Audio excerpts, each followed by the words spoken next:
क्या तुमने भी एंड गेम के बाद मार्वल का फॉलो अप लेना बंद कर दिया था और अब डूम्सडे से पहले इसके प्लॉट से रिलेटेड हर एक मूवी, वेब सीरीज और टेलीविजन शो तुम देख लेना चाहते हो और तुम्हें वो प्रोजेक्ट्स नहीं देखने हैं जो कि इससे कनेक्टेड नहीं है? तो मैं इसीलिए तुम्हारे लिए लेकर आया हूँ अल्टीमेट डूम्सडे सिलेबस गाइड, जहाँ पे हम इसे 3 कैटेगरी में डिवाइड करने वाले हैं। पहला, स्किप, वो टीवी सीरीज या मूवीज जिनका डूम्सडे से दूर दूर तक कोई रिलेशन नहीं है। नंबर 2, रिकमेंडेड, जो कि डूम्सडे में अपीयर हो सकते हैं या फिर स्मॉल रोल रख सकते हैं एंड थोड़ा बहुत प्लॉट में इंपॉर्टेंस रखेंगे। एंड थर्ड, वो होंगे जो कि मस्ट वॉच कहलाएंगे, जो कि हेवीली डूम्सडे के प्लॉट में इन्वॉल्व होंगे एंड इनको देखे बिना तुम्हारा काम नहीं चलने वाला। तो देर किस बात की, चलो स्टार्ट करते हैं अपना ultimate doomsday syllabus guide book. और हम सबसे पहले स्टार्ट करेंगे मस्ट वॉच से, जहाँ पे हमारी 2 मूवीज ऑलरेडी इस लाइन में खड़ी हुई है जो कि एवेंजर्स की लास्ट मूवीज हैं। एंड क्योंकि रूसोज ने ऑलरेडी कंफर्म कर दिया है कि ये मूवी कंटिन्यूएशन होगी डायरेक्ट एंड गेम के बाद की, तो इसका तो कोई सवाल ही नहीं बनता कि तुम एंड गेम ना देखो, और एंड गेम देख रहे हो तो भाई इन्फिनिटी वॉर भी देख लेना, क्योंकि दोनों ही कोरिलेटेड हैं। उसके बाद रिकमेंडेड में मैं वांडाविजन को रखूंगा, जहाँ पे ये इतना इंपॉर्टेंट प्लॉट नहीं होने वाला है डूम्सडे के लिए, पर तुम इसे देख भी सकते हो क्योंकि it's a kind of good vibes वाला शो। और भाई साहब तुम्हें एक अच्छा प्लॉट पॉइंट पता चल जाएगा वांडा के बारे में, जो कि डूम्सडे में अपीयर हो सकती है। ऑफिशियली कास्ट में कहीं भी अनाउंस नहीं किया गया है, पर वांडा के बिना सीक्रेट वॉर्स कैसे हो सकता है? आई मीन भाई कैसे ही हो सकता है। खैर, जो तुम्हें नहीं देखना है उसमें मैंने सबसे ऊपर रखा है व्हाट इफ को, और व्हाट इफ भाई साहब एकदम ही स्किपेबल है, क्योंकि ये उन अल्टरनेट टाइमलाइंस की कहानियां दिखाती है जो कि हो सकता था बट हुआ नहीं, जो कि डूम्सडे के प्लॉट से कहीं दूर दूर तक कनेक्शन नहीं बिठाता और तुम इसे इजिली स्किप कर सकते हो। वैसे शो अच्छा है, अगर तुम्हें देखने का मन है तो देख भी सकते हो, बट डूम्सडे का इससे कोई रिलेशन नहीं है। देन आगे बढ़ते हैं अपने मस्ट वॉच वाले शो की तरफ, जिसका नाम है लोकी सीजन 1 एंड 2। और भाई साहब ये तुम मिस ही नहीं कर सकते, क्योंकि इसी ने वो मल्टीवर्सल लेवल चीजों को समझाया है, वो टीवीओ को समझाया है, कैंग डायनेस्टी को इसने ही सेटअप किया था। अगर छोटे छोटे में मैं बोलूं तो इसी ने मल्टीवर्सल सागा को एक बढ़िया से सेटअप दिया है। जहाँ पे स्पॉइलर अलर्ट, अगर तुमने लोकी का सीजन 2 नहीं देखा है तो मैं बता दूं कि लोकी अब एक टाइमलाइन गॉड बन चुका है, जो कि हर एक टाइमलाइंस को संभाल रहा है। तो उसके बिना मूवी कैसे ही आगे बढ़ सकती है? और तुम अचानक से देखो कि अरे भाई डॉक्टर डूम लोकी से लड़ रहा है, तो तुम कंफ्यूज हो जाओगे कि ये तो मर गया था। तो हाँ, लोकी का सीजन 1 एंड 2 जरूर देख लेना। देन आते हैं अपने रिकमेंडेशन वाले सेक्शन में, जहाँ पे मैंने falcon and the winter soldier को रखा है, जहाँ पे विंटर सोल्जर भी इस मूवी में अपीयर होगा एंड फाल्कन भी, यानी कि अब जो कैप्टन अमेरिका बन चुका है वो भी इस मूवी में अपीयर होने वाला है। उसका रोल कितना बड़ा होगा, कितना इंपॉर्टेंट होगा, ये मैटर नहीं करता है। मैटर ये करता है कि वो अब कैप्टन अमेरिका है। वो अलग बात है कि मैं उसे कैप्टन अमेरिका मानता नहीं, पर है तो वही। खैर, ये शो सैम विल्सन की कहानी को आगे प्ले करता है एंड उसी के साथ साथ बकी की भी कहानी को आगे प्ले करता है, जो कि दी न्यू एवेंजर्स का टीममेट है एंड वो भी काफी हेवीली इन्वॉल्व होने वाला है डूम्सडे के अंदर। एंड हाँ भाई, जॉन वॉकर को कैसे भूल सकते हैं, वो भी इसी सीरीज में इंट्रोड्यूस हुआ था। तो हाँ, इसको एक बार चेकआउट कर सकते हो। वहीं पे स्किप वाले पार्ट पे जाए तो हॉकाई मुझे लगता है कि बिल्कुल भी देखने की जरूरत नहीं है। तुम्हें कहीं से भी को रिलेटेड कहानी नहीं लगती। आई नो कि आगे चल के यंग एवेंजर्स बनेंगे, उसमें केट भी सब काम आएगी, but I don't think so कि वो इतनी इंपॉर्टेंट है। और इसी के अंदर एक और मूवी है जो कि मैं स्किप में रखना चाहूंगा, जिसका नाम है इटर्नल्स। मूवी अच्छी है, काफी अच्छा कॉन्सेप्ट है, काफी अच्छे हीरोज हैं एंड सच कहूं तो इसे स्किप में डालने का सिर्फ एक रीजन है कि भाई जिसको मार्वल खुद भूल गया उसे हम याद करके क्या करेंगे। देन आगे बढ़ते हैं अपने मस्ट वॉच वाली लिस्ट में, जहाँ पे Shang Chi and the legends of 10 rings तुम्हें जरूर देख लेनी है, क्योंकि सांग-ची का काफी इंपॉर्टेंट रोल होने वाला है इस मूवी में। एक्शन भी मूवी में काफी अच्छा, हैंड टू हैंड बंदा बहुत ही अच्छा करता है, और इस मूवी में जहाँ पे वो डूम्सडे के अंदर वो काफी इंपॉर्टेंट रोल निभाने वाला है, जो कि हमें ट्रेलर डिस्क्रिप्शन से ही पता चल गया है कि वो गैम्बिट से लड़ रहा है। तो हाँ भाई, बंदा दिखने वाला है मूवी में, तो मस्ट वॉच है ये। देन रिकमेंडेड वाली लिस्ट में एक और मूवी को मैं रखना चाहूंगा, जिसका नाम है ब्लैक विडो, जो कि 2019 में आई थी या फिर 2020 में आई थी, आई डोंट रिमेम्बर। बट ये मूवी इंपॉर्टेंट इसलिए है क्योंकि इस मूवी में येलेना का कैरेक्टर इंट्रोड्यूस किया गया था नताशा की कैरेक्टर के साथ, जो कि नताशा की ही कहानी थी, बट येलेना को उससे इंट्रोड्यूस किया गया एंड उसके बाद वो थंडरबोल्ट्स में गई एंड वो काफी इंपॉर्टेंट रोल प्ले कर रही है। इवन वो थंडरबोल्ट्स के टीम में काफी आगे दिखती है एंड काफी इंपॉर्टेंट रोल रखती है। खैर, स्किप वाले पार्ट पे वापस से आए तो यहाँ पे मिस मार्वल को मैं रखना चाहूंगा, जो कि मैंने भी खुद नहीं देखा पूरा। भाई 5वें एपिसोड के बाद मेरा मूड खराब हो गया और मैंने कहा भाई साहब ये इतना बकवास मैं नहीं देख सकता, और तुम्हें तुम्हें भी देखने की कोई जरूरत नहीं, क्योंकि ये अपीयर हो ना हो इतना तुम्हें घंटा फर्क नहीं पड़ने वाला है। तो हाँ, you can just skip it. Then you have to watch No Way Home, क्योंकि ये मस्ट वॉच में आती है। इसमें टोबे को इंट्रोड्यूस किया गया, मल्टीवर्सल लेवल की चीजों को इंट्रोड्यूस किया गया, इसमें डॉक्टर स्ट्रेंज है एंड तुम्हें पीटर की भी कहानी को आगे कंटिन्यूएशन मिलता है, जो कि काफी इंपॉर्टेंट होने वाला है ब्रांड न्यू डे के लिए। और भाई तुम कैसे मार्वल फैन हो अगर तुमने नो वे होम नहीं देखी तो? खैर, रिकमेंडेशन वाले सेक्शन में मैंने एक ऐसे शो को रखा है जो कि मार्वल तो भूल चुका है, पर उसे फैंस भूलने को तैयार नहीं है। फैंस उसका सेकंड सीजन मांगे जा रहे हैं, पर मार्वल एकदम चुप्पी साध के बैठा है और हो सकता है कि वो डूम्सडे के अंदर अपीयर हो। जी हाँ, मैं बात कर रहा हूँ मून नाइट की। एंड अगर तुमने नहीं देखा है तो भाई जाके देखना, काफी मजा आने वाला है। तो अगर तुम एक अच्छा रिफ्रेशिंग फील करना चाहते हो, एक सुपर हीरो शो देखना चाहते हो जो कि मार्वल से कनेक्टेड तो नहीं दिखाया गया है बट वो कनेक्टेड है, तो तुम मून नाइट जरूर चेकआउट कर लेना। रिकमेंडेड में रख रहा हूँ, इतना भी इंपॉर्टेंट नहीं, बट अगर एक अच्छा शो देखना चाहते हो मार्वल की तरफ से तो जरूर चेकआउट करना। देन बारी आती है हमारे स्किप वाले सेक्शन की, जहाँ पे मैंने रखा है सी हल्क को। और भाई साहब, इसके 9 के 9 एपिसोड बकवास हैं। आई नो कि इसमें डेयरडेविल अपीयर होता है, बट भाई पूरा ट्रॉमा है, तुम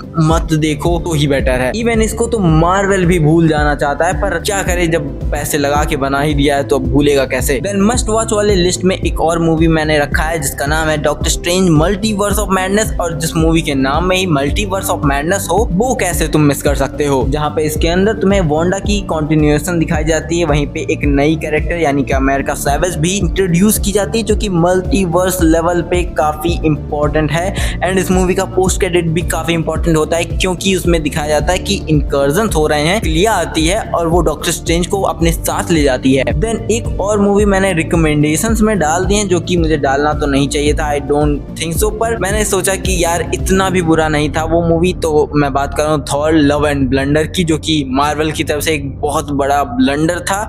एंड ये मूवी तुम्हें देखना क्यों जरूरी, क्योंकि लास्ट थॉर की मूवी यही थी एंड इसमें थॉर की कहानी तुमको पता चल जाती है कि आखिरी बार थॉर के साथ क्या हुआ था एंड वो किस किस चीजों से आगे जूझ रहा है और उसकी बेटी कहाँ से आ गई। तो अगर तुम्हें डूम्सडे में ये देखकर सरप्राइज नहीं होना है कि भाई थॉर की बेटी कहाँ से आ गई, जेन फॉस्टर मर कैसे गई और ये हथौड़ा वापस कैसे आ गया, तो जाके एक बार थॉर लव एंड थंडर जरूर देख लेना। I know it's a traumatic story, but तुम्हें मतलब कि देखना जरूरी है भाई। देन इसके पहले पार्ट में मैं एक स्पेशल को रखना चाहूंगा, जो कि वेयरवुल्फ बाय नाइट आया था। ये शो तो काफी अच्छा है, बट ये कहीं से भी कोरिलेटेड बनता ही नहीं डूम्सडे से, और जहां तक इसे डूम्सडे के अंदर कोई भी इंपॉर्टेंट रोल नहीं मिलने वाला है, तो फिर इसको देखने का मतलब कोई भी मतलब नहीं बनता। तो तुम अगर चाहो तो देख सकते हो, बाकी स्किप है ये। देन मस्ट वॉच वाले सेक्शन में हमें वकांडा फॉरएवर को रखना पड़ेगा, क्योंकि वकांडा फॉरएवर वो मूवी है जो कि देखे बिना तुम्हारा काम नहीं चलने वाला है, क्योंकि सूरी की कहानी, फिर नेमोर की कहानी एंड अम्बाकू की कहानी इसमें बहुत ही इंपॉर्टेंटली दिखाई गई है। एंड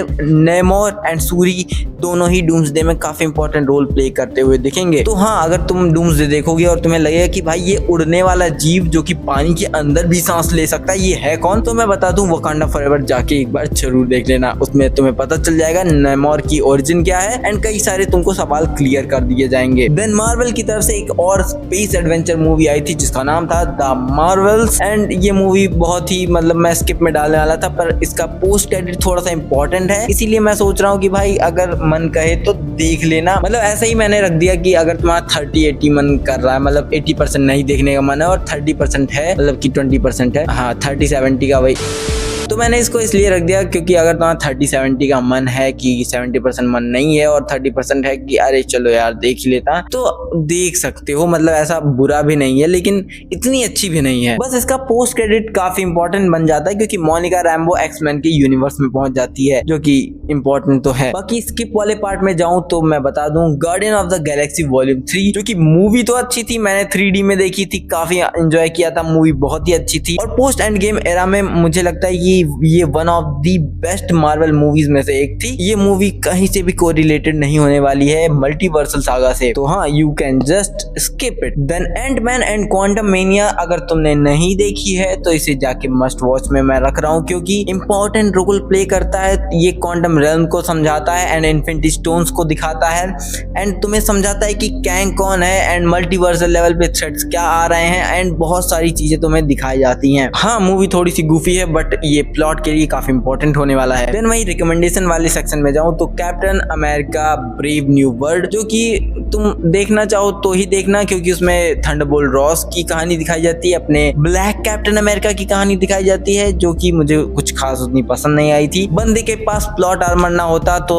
रेड हल्क उसको चटनी बना देता, बट खैर जो भी है ये इतना इंपॉर्टेंट है नहीं, और मतलब कि थोड़ा बहुत सेंस बनाएगा मूवी के अंदर, तो देखना होगा तो देख लेना, वरना स्किप भी कर सकते हो। वहीं पे मैंने जिसको टोटली स्किप में रखा है वो है सीक्रेट वॉर्स, क्योंकि मुझे नहीं लगता कि निक फ्यूरी का कोई रोल होने वाला है एवेंजर्स डूम्सडे के अंदर, तो तुम्हें सीक्रेट इन्वेजन देखने की कोई जरूरत नहीं है। तो secret invasion just skip it भाई, अच्छा भी नहीं था, उसका जो लास्ट का सेक्शन था वो बहुत ही गंदा था। वहीं पे मस्ट वॉच में आए तो डेडपूल एंड वुल्वरीन को तुम मिस ही नहीं कर सकते, क्योंकि उसके अंदर नए नए कॉन्सेप्ट बताए जाते हैं, मल्टीवर्स के बारे में टीवीए को एक्सप्लोर कराया जाता है, थॉर रो क्यों रहा है इसका सवाल उठाया जाता है, एंड बताया जाता है एंकर बीइंग्स के बारे में कि कैसे यूनिवर्सेस कोलैप्स करने लगती हैं जब एंकर बीइंग गायब हो जाता है उनके यूनिवर्स से, जो कि एक बहुत बड़ा की पॉइंट होने वाला है डूम्सडे के अंदर, एंड इसकी वजह से तुम इसे स्किप नहीं कर सकते। देन बीच में एक और सीरीज आई थी जिसका नाम था आयरन हार्ट, और ये तुम मतलब कि देखना चाहो तो देख सकते हो, क्योंकि इसमें एक कैरेक्टर अपीयर होता है जो कि बहुत ही कॉस्मिक लेवल का बीइंग होता है जिसका नाम है मेफिस्टो, एंड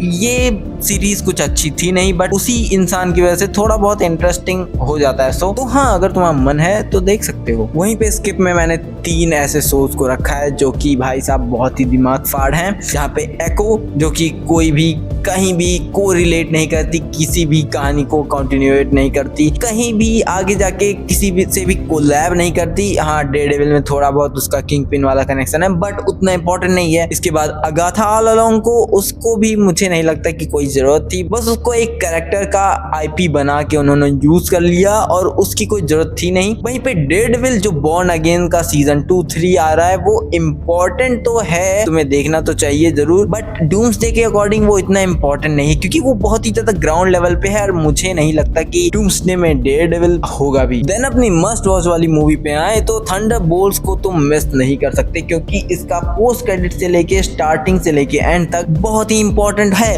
क्योंकि यही वो टीम होगी जो दी न्यू एवेंजर्स कहलाएगी डूम्सडे के अंदर। तो तुम गलती से भी इस मूवी को तो मिस नहीं करना चाहोगे। खैर, इसके बाद रिकमेंडेड वाले सेक्शन में आए तो एज ऑफ अल्ट्रॉन एक ऐसी मूवी है जो कि मुझे लगता है कि अगर तुम देखना चाहो तो 1-2 इंपॉर्टेंट चीजें हैं, जैसे कि वांडा का ओरिजिन, सेवेज हल्क और आयरन मैन का वो सपना जो कि उसमें दिखता है कि उसने सबको मार दिया, वो थोड़ा बहुत इंपॉर्टेंट है। बाकी मूवी काफी अच्छी थी और एवेंजर्स की मूवी है, तो तुम एक एवेंजर मूवी देखने से पहले एक एवेंजर मूवी तो देखना चाहोगे ही। वहीं पे हम स्किप वाली पार्ट पे आ जाए तो वंडर मैन, जो कि अभी हाल फिलहाल में जनवरी में ही रिलीज हुई थी, एंड अगर तुम्हें नहीं पता तो भाई इसको स्किप ही करना है, कोई इतना इंपॉर्टेंट प्लॉट नहीं होने वाला इसका, जिसके अंदर एक म्यूटेंट की कहानी दिखाई जाती है, एक सुपर हीरो होता है, ये इतना इंपॉर्टेंट नहीं है, तो जस्ट स्किप इट। देन अपने मस्ट वॉच वाली मूवी की तरफ बढ़े तो फैंटास्टिक 4 की मूवी जो कि अभी द लास्ट स्टेप्स आई थी, वो बहुत इंपॉर्टेंट रोल प्ले करेगी इसके अंदर, क्योंकि फैंटास्टिक 4 भी दिखेंगे। डॉक्टर डूम की अपीयरेंस लास्ट में पोस्ट क्रेडिट में हमें फैंटास्टिक 4 के अंदर देखने मिली थी, तो वो भी बहुत इंपॉर्टेंट हो जाता है, एंड ये जो डूम हमें देखने को मिलेगा वो उन्हीं के यूनिवर्स का होने वाला है, तो हाँ भाई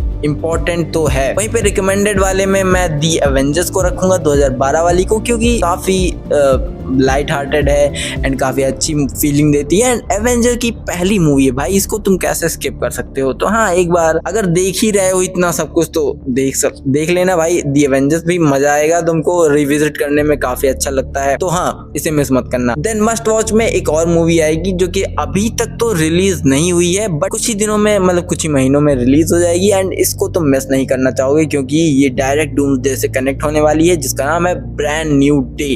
स्पाइडरमैन की कहानी कंटिन्यू करेगी एंड कई नए सारे कॉन्सेप्ट तुमको दिखाएगी। वहीं पे 3 मूवीज और हैं जो मैं तुम्हें रिकमेंड करना चाहता हूँ जल्दी से। एक्समैन की 1, 2, 3 जो कि 2010 के पहले वाली थी, वो सारी तीनों मूवीज देख लेना, क्योंकि इसमें जेम्स मार्जन का वो साइक्लॉप्स है, स्टॉर्म है, मिस्टीक है, और वो जो नाइट क्रॉलर है, एंड वो वही चार्ल्स जेवियर एंड वही मैग्नीटो है, तो ये इंपॉर्टेंट हो जाते हैं तुम्हारे लिए कि तुम इन 3 मूवीज को जरूर देखो, क्योंकि आगे अगर तुम्हें प्लॉट समझना है तो ये तीनों ही तुम्हें देखनी पड़ेंगी। यार वीडियो अच्छी लगी हो, पसंद आया हो, वीडियो में कुछ तुम्हें रिकमेंडेशन अच्छी लगी हो या फिर तुम्हें इंफॉर्मेटिव लगी हो, तो मेक श्योर करना कि लाइक किए बिना मत जाना। बहुत ही इंपॉर्टेंट मूवीज हैं, जो भी लिस्ट मैंने बताई है वो मिस मत करना।